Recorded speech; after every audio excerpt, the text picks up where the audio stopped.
ನಿಮ್ಗೆ ಯಾಕಿಂತ ಕೆಟ್ಟ ಬುದ್ಧಿ ಇಂತ ವಯಸ್ಸಿನಲ್ಲಿ ಬಂದಿದೆ? ರಿಟೈರ್ ಆಗುವಂತ ಏಜ್ ಅಲ್ಲಿ ಎಲ್ಲಾರು 75ಗೆ ರಾಮ ಅಂತ ಹೇಳ್ಬಿಟ್ಟು ಮನೆಯಲ್ಲಿ ಮೊಮ್ಮಕ್ಕಳುಗಳು ನೋಡ್ಕೊಂಡಿರುವಂತ ಕಾಲ. ನೀವು ಮೊಮ್ಮಕ್ಕಳುಗಳು ನೋಡ್ಕೊಳ್ಳೋ ಕಾಲದಲ್ಲೂ ಈ ರೀತಿ ಏನು 16 ವರ್ಷದವರು 18 ವರ್ಷದವರು ಈ ಹುಡುಗರು ಏನು ತಿಳುವಳಿಕೆ ಇಲ್ಲದೆ ಹೇಳಿಕೆ ಕೊಡ್ತಾರೆ ನೋಡ್ರಿ. ಆ ರೀತಿ ಪ್ರತಿದಿನನೂ ಕರ್ನಾಟಕಕ್ಕೆ ಕೇಂದ್ರದ ಪ್ರೇಮ ಇಲ್ಲ, ವಿಶ್ವಾಸ ಇಲ್ಲ. No love for Karnataka. ಅದೊಂದು ಹೊಸದಾಗಿ ಕಲ್ತ್ಕೊಂಡ್ಬಿಟ್ಟಾರೆ. ಯಾರೋ ಹೊಡಿತಾರೆ ಒಂದು ಟೈಪ್, ಏನೋ ಒಂದು ಟ್ವೀಟ್ ಹೊಡಿತಾರೆ, ನೋ ಲವ್ ಫಾರ್ ಕರ್ನಾಟಕ ಅಂತ. ಇಷ್ಟಿರೋರು ಹೋಗಿ ನೀವು ಕರ್ನಾಟಕದ ಆರ್ಥಿಕ ಸಚಿವರು, ಫೈನಾನ್ಸ್ ಮಿನಿಸ್ಟರ್, ಯಾವ ತರ ನೀವು GST ಕೌನ್ಸಿಲ್ಗೆ ಹೋಗಿದ್ದೀರಾ ಸ್ವಾಮಿ? ಕಳೆದ ಅವಧಿನಲ್ಲಿ ಮುಖ್ಯಮಂತ್ರಿ ಆಗಿದ್ದಾಗಲೂ ಆರ್ಥಿಕ ಸಚಿವರಿದ್ರಿ.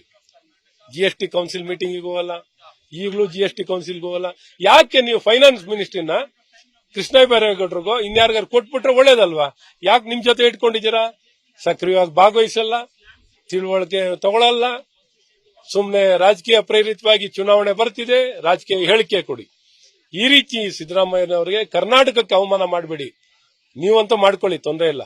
ಕರ್ನಾಟಕ ಜನರಿಗೆ ಅವಮಾನ ಮಾಡಬೇಡಿ. ಕರ್ನಾಟಕದಲ್ಲಿ ಇಂಥವ್ರು ಮುಖ್ಯಮಂತ್ರಿ ಆಗ್ಬಿಟ್ಟಿದ್ದಾರೆ. ಇಂಥ ಮುಖ್ಯಮಂತ್ರಿಗಳು ಇಂಥ ಹೇಳಿಕೆಯನ್ನು ಕೊಟ್ಟು ನಮ್ಮ ಇಡೀ ಕರ್ನಾಟಕ ಒಂದು ಪ್ರಗತಿಪರವಾದಂತಹ ಒಂದು ರಾಜ್ಯ, ಇಡೀ ದೇಶ ಎದುರು ನೋಡುವಂತ ಒಂದು ರಾಜ್ಯ, ಒಂದು ಭರವಸೆದಾಯಕವಾಗಿರುವಂತ ಒಂದು ಉತ್ತಮ ನಡವಳಿಕೆ ಇರುವಂತ ಒಂದು ರಾಜ್ಯಕ್ಕೆ ರಾಜಕೀಯ ಪ್ರೇರಿತವಾಗಿ ಅಗೌರವ ತರಬೇಡಿ ಅಂತ ಬಹಳ ಸ್ಪಷ್ಟವಾಗಿ ಹೇಳಕ್ಕೆ ಇಷ್ಟಪಡ್ತೀನಿ. ನಿಮ್ಗೆ ಯಾಕಿಂತ ಕೆಟ್ಟ ಬುದ್ಧಿ ಇಂತ ವಯಸ್ಸಿನಲ್ಲಿ ಬಂದಿದೆ? ರಿಟೈರ್ ಆಗುವಂತ ಏಜ್ ಅಲ್ಲಿ ಎಲ್ಲಾರು 75ಗೆ ರಾಮ ಅಂತ ಹೇಳ್ಬಿಟ್ಟು ಮನೆಯಲ್ಲಿ ಮೊಮ್ಮಕ್ಕಳುಗಳು ನೋಡ್ಕೊಂಡಿರುವಂತ ಕಾಲ. ನೀವು ಮೊಮ್ಮಕ್ಕಳುಗಳು ನೋಡ್ಕೊಳ್ಳೋ ಕಾಲದಲ್ಲೂ ಈ ರೀತಿ ಏನು 16 ವರ್ಷದವರು 18 ವರ್ಷದವರು ಈ ಹುಡುಗರು ಏನು ತಿಳುವಳಿಕೆ ಇಲ್ಲದೆ ಹೇಳಿಕೆ ಕೊಡ್ತಾರೆ ನೋಡ್ರಿ. ಆ ರೀತಿ ಪ್ರತಿದಿನನೂ ಕರ್ನಾಟಕಕ್ಕೆ ಕೇಂದ್ರದ ಪ್ರೇಮ ಇಲ್ಲ, ವಿಶ್ವಾಸ ಇಲ್ಲ. No love for Karnataka. ಅದೊಂದು ಹೊಸದಾಗಿ ಕಲ್ತ್ಕೊಂಡ್ಬಿಟ್ಟಾರೆ. ಯಾರೋ ಹೊಡಿತಾರೆ ಒಂದು ಟೈಪ್, ಏನೋ ಒಂದು ಟ್ವೀಟ್ ಹೊಡಿತಾರೆ, ನೋ ಲವ್ ಫಾರ್ ಕರ್ನಾಟಕ ಅಂತ. ಇಷ್ಟಿರೋರು ಹೋಗಿ ನೀವು ಕರ್ನಾಟಕದ ಆರ್ಥಿಕ ಸಚಿವರು, ಫೈನಾನ್ಸ್ ಮಿನಿಸ್ಟರ್, ಯಾವ ತರ ನೀವು GST ಕೌನ್ಸಿಲ್ಗೆ ಹೋಗಿದ್ದೀರಾ ಸ್ವಾಮಿ? ಕಳೆದ ಅವಧಿನಲ್ಲಿ ಮುಖ್ಯಮಂತ್ರಿ ಆಗಿದ್ದಾಗಲೂ ಆರ್ಥಿಕ ಸಚಿವರಿದ್ರಿ. GST ಕೌನ್ಸಿಲ್ ಮೀಟಿಂಗ್ ಹೋಗಲ್ಲ, ಈಗಲೂ GST ಕೌನ್ಸಿಲ್ಗೆ ಹೋಗಲ್ಲ.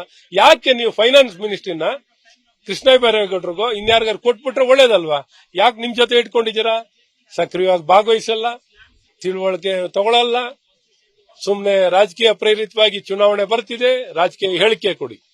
ಈ ರೀತಿ ಸಿದ್ದರಾಮಯ್ಯನವರಿಗೆ ಕರ್ನಾಟಕಕ್ಕೆ ಅವಮಾನ ಮಾಡಬೇಡಿ. ನೀವಂತೂ ಮಾಡ್ಕೊಳ್ಳಿ, ತೊಂದರೆ ಇಲ್ಲ. ಕರ್ನಾಟಕ ಜನರಿಗೆ ಅವಮಾನ ಮಾಡಬೇಡಿ. ಕರ್ನಾಟಕದಲ್ಲಿ ಇಂಥವ್ರು ಮುಖ್ಯಮಂತ್ರಿ ಆಗ್ಬಿಟ್ಟಿದ್ದಾರೆ. ಇಂಥ ಮುಖ್ಯಮಂತ್ರಿಗಳು ಇಂಥ ಹೇಳಿಕೆಯನ್ನು ಕೊಟ್ಟು ನಮ್ಮ ಇಡೀ ಕರ್ನಾಟಕ ಒಂದು ಪ್ರಗತಿಪರವಾದಂತಹ ಒಂದು ರಾಜ್ಯ, ಇಡೀ ದೇಶ ಎದುರು ನೋಡುವಂತ ಒಂದು ರಾಜ್ಯ, ಒಂದು ಭರವಸೆದಾಯಕವಾಗಿರುವಂತ ಒಂದು ಉತ್ತಮ ನಡವಳಿಕೆ ಇರುವಂತ ಒಂದು ರಾಜ್ಯಕ್ಕೆ ರಾಜಕೀಯ ಪ್ರೇರಿತವಾಗಿ ಅಗೌರವ ತರಬೇಡಿ ಅಂತ ಬಹಳ ಸ್ಪಷ್ಟವಾಗಿ ಹೇಳಕ್ಕೆ ಇಷ್ಟಪಡ್ತೀನಿ. ಅನುಕ್ಷಣದ ಸುದ್ದಿಗಳಿಗಾಗಿ ವಿಸ್ತಾರ ನ್ಯೂಸ್ ಯೂಟ್ಯೂಬ್ ಚಾನೆಲ್ ಸಬ್ಸ್ಕ್ರೈಬ್ ಮಾಡಿ.